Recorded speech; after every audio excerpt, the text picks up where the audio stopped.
Buenos días, nosotros somos José Miguel Andrade Mendoza, David Santiago Acosta Bejarano, John Eduard Díaz Rivera y quien les habla, Sara Romero Hidárraga, y vamos a presentarles nuestro parcial final de Ecología Analítica. El área que seleccionamos para el parcial corresponde a la represa de Hidroituango, ubicada sobre el río Cauca, que es este de acá. Más precisamente en el cañón del río Cauca. Este río separa a la cordillera central de la cordillera occidental. En este segmento el río recorre aproximadamente 425 kilómetros desde su nacimiento hasta la represa, con un desnivel de 800 metros. Las obras principales se encuentran en el norte de Antioquia, a 17 kilómetros de la ciudad, perdón, a 171 kilómetros de la ciudad de Medellín, y se puede acceder a la zona a través de dos vías principales. La primera se desprende de la carretera troncal occidental que conecta Medellín con Cartagena, pasando por San Andrés de Suerquía y el corregimiento El Valle en Toledo, desde donde un tramo de 13 kilómetros conduce al sitio de las obras. La segunda fue construida como parte del proyecto. Inicia en el corregimiento de Puerto Valdivia, en el municipio de Valdivia, y recorre 38 kilómetros por la margen izquierda del río Cauca para llegar a la zona de intervención. Ese fue el polígono que definimos nosotros para la zona de estudio. Es un área de 160 kilómetros cuadrados. A continuación, mi compañera nos va a dar como un breve contexto acerca de las problemáticas de esta zona. Bueno, hablando del ámbito social, hubo una crisis provocada por este proyecto en abril del 2018. La entidad de empresas públicas de Medellín, junto con la gobernación de Antioquia, iniciaron la inundación del embalse mediante la obstrucción del río Cauca, cuando no habían concluido las obras necesarias para una operación de tal magnitud. Estas obras se llevaron a cabo sin saber sobre la estabilidad de la zona, a pesar de que esta área tenía más de 7 fallas geológicas, en su mayoría activas, y de que se adelantaron las intervenciones sin permiso de la Autoridad Nacional de Licencias Ambientales. Pese a estas incertidumbres y riesgos, los constructores inundaron y destruyeron miles de hectáreas de tierra sin dar aviso a las familias que habían habitado dicho territorio. Esta operación fracasó. Tomaron la decisión de iniciar el llenado taponando con cemento los túneles sin haber terminado el túnel el muro de la represa, el vertedero ni el túnel de descarga intermedia, que era el que era encargado de garantizar el caudal ecológico. Gracias a esto, muchas familias quedaron atrapadas por las aguas debido a los tapones de cemento que obstaculizaron su paso por los dos túneles de desviación. Además, un tercer túnel no soportó la presión y colapsó. La población aguas abajo del muro fue evacuada y las comunidades aguas arriba fueron rescatadas, pero en ambos casos quedaron abandonadas a su suerte, con escasas intervenciones por parte de la institucionalidad.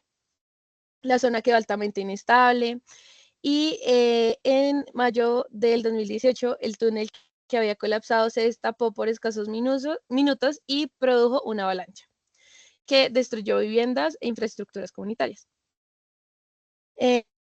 Ya hablando del ámbito del impacto ambiental, la construcción de la represa genera consecuencias como fatales para los ecosistemas de Colombia. Según las comunidades locales organizadas en el movimiento de Ríos Vivos, que fue creado para defender sus derechos por esta represa, para la construcción de esta obra, la empresa destruyó el bosque seco tropical que rodeaba el río Cauca. Y desde el 2016, Ríos Vivos denunció que la empresa estaba talando el bosque, lo que provocó un mayor riesgo de deslizamientos de tierra, migración de especies, pérdida de especies de flora con vea o protección nacional y la pérdida de referentes para encontrar los cuerpos que, pues, producto de la violencia, bajaban del cauce del río y eran rescatados y enterrados en las riberas del río por pescadores y barriqueros, atendiendo pues a sus mandatos espirituales.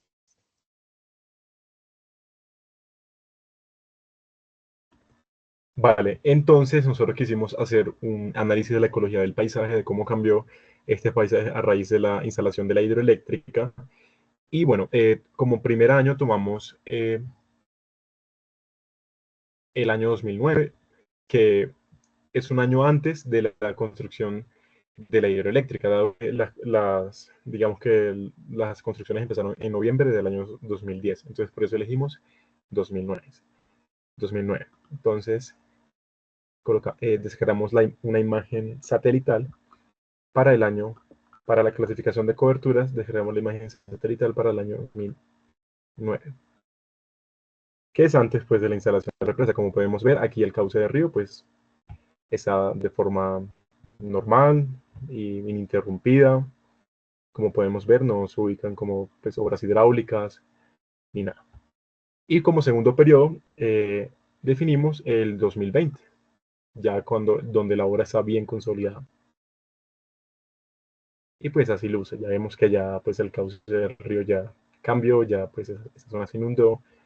Ahora aquí se ubica pues el embalse, aquí vemos que hay nuevas construcciones que no estaban en el año 2009. Listo, entonces descargamos estas imágenes aquí de Google Earth Pro y fuimos a ArcGIS Pro. Aquí tenemos la imagen de 2009 y realizamos la respectiva clasificación de coberturas de acuerdo a Corine Cover. En este caso, nosotros definimos que queremos utilizar clasificación por nivel 3. Más adelante explicaré por qué. Entonces aquí tenemos en la zona pastos limpios, pastos arbolados, pastos enmacelados, mosaico de cultivos, bosque fragmentado, bosque de galería y ripallo, que es el bosque que, digamos, bordea los ríos. Herbazal, arbusal y pues ríos que podemos ver acá. Listo. Aquí está la imagen del año 2020. Vemos, pues, como mencioné anteriormente, pues el cambio. Y realizamos la respectiva clasificación de coberturas. Mencioné que lo hicimos por nivel 3 para que, digamos que aquí en la clasificación del 2020, ríos y cuerpos de agua artificiales, o sea, digamos el río Cauca como tal, y ya el embalse y la hidroeléctrica, una distinción diferente, porque si lo hubiésemos hecho, por ejemplo, con nivel 1 o nivel 2, pues ambos hubiesen llamado cuerpo de agua. Y la idea es que, digamos, o sea, hubiese una distinción de lo que queremos mirar. Entonces, como podemos ver, ya aquí hay algunas diferencias con respecto a las coberturas del 2009. Vemos que la cobertura del río llega hasta acá, cuando en el 2009 pues, se extendía en forma normal y de hecho eh, tenía unos tributarios de este lado, que pues ya no existen. Ahora vemos que existen obras hidráulicas, que pues son las obras eh, que pues hicieron para la instalación de la represa. Vemos que ahora hay tejido urbano discontinuo, hay zonas industriales que, de acuerdo a la imagen, pues miren, estas son las zonas, digamos, que ahora aparecen, que son zonas ya industriales y pues de tejido urbano. Listo. Entonces realizamos la respectiva clasificación de coberturas de acuerdo a Corine Cover y de acuerdo a las indicaciones del profe, entonces cobertura, le asignamos un número y un código. Al final obtuvimos un total de, para ambos periodos, un total de 18 coberturas. En el primer periodo, en 2009, ubicamos 11 coberturas y en el periodo de 2020 ya van a haber 17. Realizamos pues la respectiva cartografía, mapa para el año 2009 y para 2010. Listo.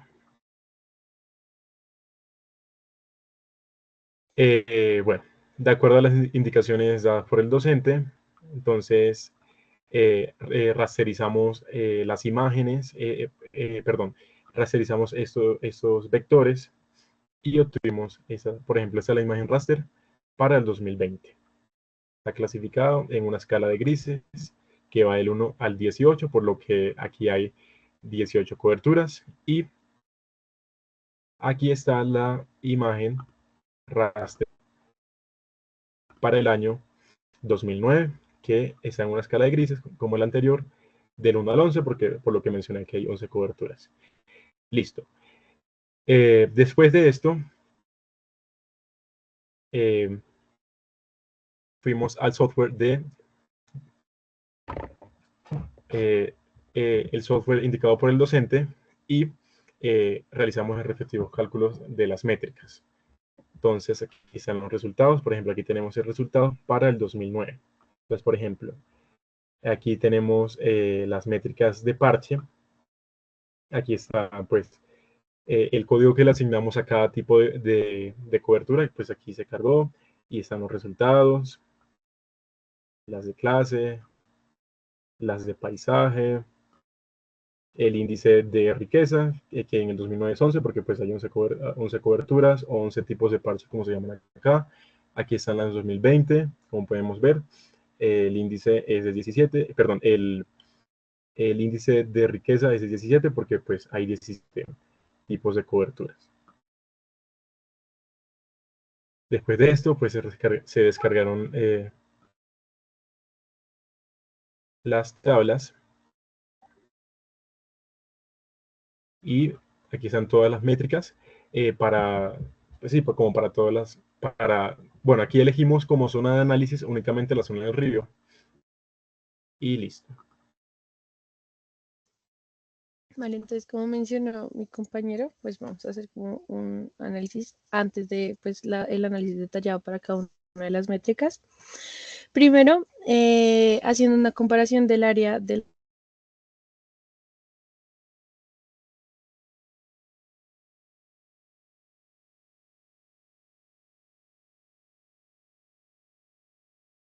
en el paisaje. No sé si puedes mostrar el mapa del 2009. Miguel. Bueno, en el 2009 la región ya estaba dominada por coberturas naturales y agrícolas, con una presencia importante de pastos limpios, pastos arbolados y mosaicos de cultivo con espacios naturales.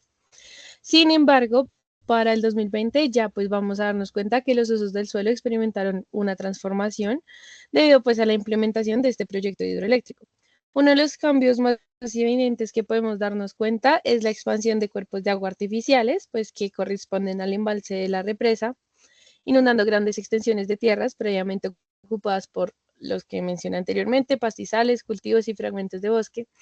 Y este nuevo ecosistema acuático se modificó, modificando el flujo natural de los ríos y alterando pues el equilibrio ecológico de esta zona. La construcción de esta represa también proporcionó la aparición de, como nos dijo nuestro compañero, nuevas coberturas relacionadas con la actividad humana. Ya en el mapa del 2020 podemos darnos cuenta que hay zonas industriales o comerciales, tejidos urbanos discontinuos y obras hidráulicas, evidenciando pues el desarrollo de la infraestructura asociada al funcionamiento del proyecto hidroeléctrico. Ahora, si bien calculamos las métricas de parche, clase y de paisaje para todas las coberturas en cada periodo, decidimos analizar la cobertura 5.11, que es la de ríos. Esto ya que ese es el principal cambio que vemos en el paisaje, ya que este se da debido a la interrupción de uno de los cuerpos de agua pues, más importantes del país, que es el río Cauca, para pues la instalación de la obra hidráulica. Solamente pues viendo los mapas de coberturas podemos ver que a raíz de la aparición de esta hidroeléctrica aparecen pues nuevas coberturas en la zona, como las ya mencionadas anteriormente. Pero pues principalmente por eso escogimos la cobertura de los ríos, ya que pues esta evidencia más que todo pues la transformación que tuvo nuestra área de estudio en los años del 2009 al 2020. Ya mis compañeros van a empezar con el análisis de cada una de las métricas, comenzando pues con las Adicionalmente, métricas de parche. Adicionalmente, me gustaría agregar que, o sea, esa cobertura, digamos que es la más importante, porque, bueno, sabemos que el impacto ambiental es significativo y a raíz de ese cambio de coberturas, pues, o sea, hubo un cambio drástico en las otras. O sea, como mencionó mi compañera, o sea, aparecen nuevas coberturas, el área, pues, como vamos a ver, el área promedio de los parches va a disminuir y muchas cosas más. Los dejo con mis compañeros. Vale, para las métricas de parche, básicamente pues en el año 2009 es donde conviene realizar una comparación por medio de una desviación estándar de las métricas de cada parche. que conforma, pues como dijeron los compañeros, la cobertura 5.1.1, que es la de los ríos, puesto que en el año 2009, pues es donde más polígonos conforman esta cobertura. Entonces, suponiendo, pues como es evidente en las imágenes, hay una disminución en el área con respecto al 2020. Esta área reemplazada, pues, por el aumento de la cobertura de los ríos. Em, en el 2020, para el 2009, este era pues como, por así decirlo, un promedio. Entonces, aquí como tal es el valor real, puesto que únicamente existe un parche correspondiente a la cobertura de río. En pantalla podemos ver los resultados que dieron para cada uno de los años 2009 y 2020 en las métricas de parche. Y pues como lo indica más adelante, la riqueza de parches en el 2020 es mayor, puesto que aparecen nuevas coberturas. Como el número de parches aumenta y el área de la zona estudiada es la misma, entonces pues estos deben ocupar menos área. Por tal razón, el promedio de área es menor. En 2009 es de 70.71 metros cuadrados, y para el 2020 pues este se reduce casi a la mitad con un valor de 48.5 metros cuadrados. En cuanto a las métricas de clase, estas fueron utilizadas para el análisis de la fragmentación del paisaje y pues permiten evaluar básicamente lo que es la distribución, el tamaño, la forma, la conectividad y la conectividad de las clases de cobertura. Entonces, pues cuando hablamos del río Cauca en los periodos del año 2009 a 2020, podemos entender cómo ha cambiado la configuración espacial del río Cauca y cómo estos cambios que se han producido a través de la construcción de la hidroeléctrica han afectado a la fragmentación del paisaje. En pantalla podemos ver los resultados de las métricas de clase para el año 2009 y para el año 2020, adicionalmente pues de unas gráficas que nos ilustran pues estos resultados.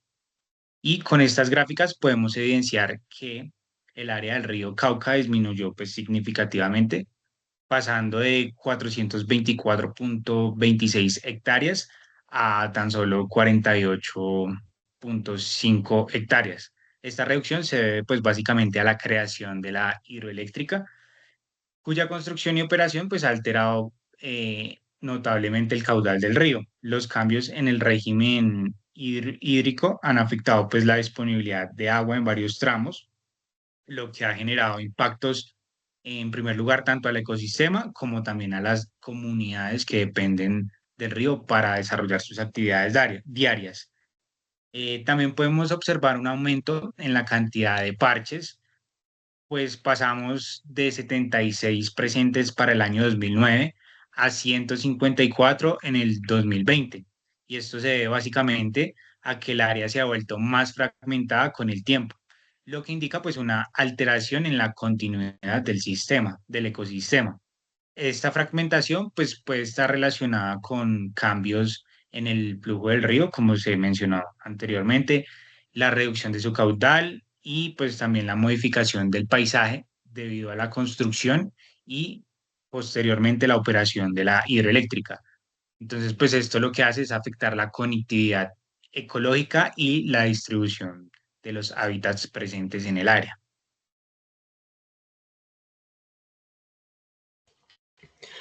Y finalmente, hablando ya sobre las métricas del paisaje, para la primera de estas lo que tomamos fue la métrica de forma, el índice de forma. Como ya habíamos hablado, el periodo de entre el 2009 al 2020. Aquí podemos evidenciar una disminución en la media de la forma, pasando del 2.23 al 2.08, lo que indica una tendencia hacia una forma más compacta y menos irregular. Se observa también una reducción en la variabilidad de las formas de los parches, evidenciando una disminución del rango del índice de la forma, pasando de un 8,24 a un 4,49, y del coeficiente de variación, que este también disminuyó de un 57,95 a un 43,41. Esto sugiere una mayor homogeneización de la estructura del paisaje, Además, viendo los valores de la desviación estándar, también se ve una disminución significativa del 1,29 a 1,90, lo que refuerza la idea de una menor diversidad de formas en los parches. Estos cambios en la construcción de la hidroeléctrica han generado modificaciones en la distribución y la conectividad de estos parches. Y en general, los datos indican que el área en el estudio se ha experimentado un proceso de homogenización y una reducción de la complejidad de la forma de los parches, lo que puede tener implicaciones en la dinámica ecológica de la región. La segunda métrica de paisaje que analizamos fue la métrica de área central. Para esta pudimos iniciar una reducción de la superficie total cubierta, pasando de un 8,85 a un 8,34, una reducción de cerca del 0,5, lo que sugiere que es un proceso de fragmentación. El tamaño mínimo y el área media de los núcleos también disminuyeron, evidenciando la pérdida de parches centrales. Sin embargo, el diámetro medio y radio medio aumentaron, lo que indica una mayor dispersión de los fragmentos remanentes. Además, aumentando la variabilidad del tamaño de los núcleos. Y esto refleja también que hubo una estructura más heterogénea y sugiriendo que los fragmentos avanzaron de manera progresiva y la cobertura del río presentó una mayor fragmentación con las implicaciones ecológicas de la conectividad y de estabilidad del ecosistema. Y ya como de las casi últimas métricas que analizamos fue la métrica de distancia del vecino más cercano. Estos muestran unos cambios más significativos a la conectividad del paisaje, ya que se observa una reducción de la distancia mínima promedio de un 79,75 a un 51, implicando siendo un valor mucho más alto, que indica que los parches se han vuelto más cercanos entre sí.